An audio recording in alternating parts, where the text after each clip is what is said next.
السلام علیکم سامعین، welcome to my channel voice of Mona. ہماری آج کی سٹوری کا نام ہے ہارا نصیب۔ وہ یونیورسٹی اسٹوڈنٹ تھی، وہی اس کی دوستی رخام سے ہوئی۔ اس کا نام ریدا تھا۔ وہ ساتھ ہی پڑھ رہے تھے۔ وہ دونوں ہی گلبرگ کے رہائشی تھے۔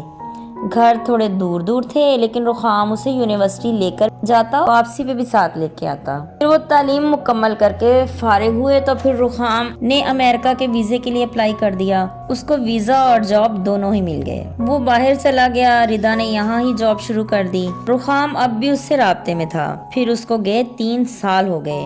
رخام نے اپنے گھر والوں کو ریدا کے گھر بھیجا۔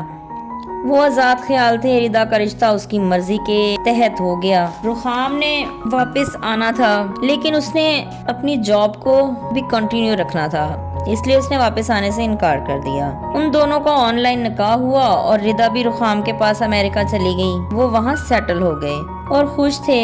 اسے گئے 4 سال ہو گئے تھے، وہ واپس نہیں آئی تھی۔ تب اس کے لیے اداس تھے۔ رخام واپس نہیں آنا چاہتا تھا اور ریدا اسے اکیلا چھوڑ کے آنا نہیں چاہتی تھی۔ جانتی تھی کہ وہ اکیلا رہ کے پریشان ہوگا۔ اس کے 4 بچے بھی تھے، پھر وہ کام کی وجہ سے بھی مصروف تھے۔ ریدا نے اپنے ایک بھائی کو بھی پاس بلا لیا تھا، وہ ان کے ساتھ ہی رہتا تھا۔ پھر ریدا کے بھائی کی شادی تھی، وہ واپسی کے لیے تیار ہو گئی۔ وہ سب جا رہے تھے اب کی بار، تقریباً 10-12 سال کے بعد واپس پہنچے تو سب کچھ چینج ہو چکا تھا۔ ریدا کے 2 بھائیوں اور ایک بہن کی اکٹھی شادی تھی۔ ساری رات جاگتے، باتیں کرتے، شادی کا فنکشن ختم ہو گیا، سب تھک چکے تھے۔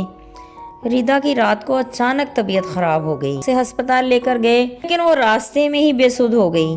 وہاں جانے پر ڈاکٹروں نے کہا کہ وہ تو مر چکی ہے۔ رخام زمین پر گر گیا۔ کسی کو یقین نہیں آ رہا تھا۔ اس کا بلڈ پریشر ہائی ہوا تھا اور وہ ایک لمحے میں دنیا چھوڑ گئی۔ بچے رو رہے تھے، وہ خاموش ہو چکی تھی ہمیشہ کے لیے۔ رخام بھی بار بار بے ہوش ہو رہا تھا۔ پھر کچھ ہی گھنٹوں میں رخام کی بھی ڈیتھ ہو گئی۔ ان کا اکٹھا جنازہ ہوا اور قبریں بھی ساتھ ساتھ بنی۔ بچے اب بے آسرا ہو چکے تھے، انہیں کچھ پتا نہیں تھا کہ وہ کس راستے پہ جانے والے تھے۔ وہ تو دنیا ہی چھوڑ گئے تھے۔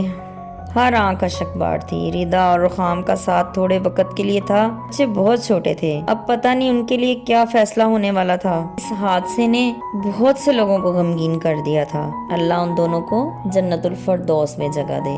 جیتے رہیے، خوش رہیے۔ ملتے ہیں اگلی کہانی کے ساتھ۔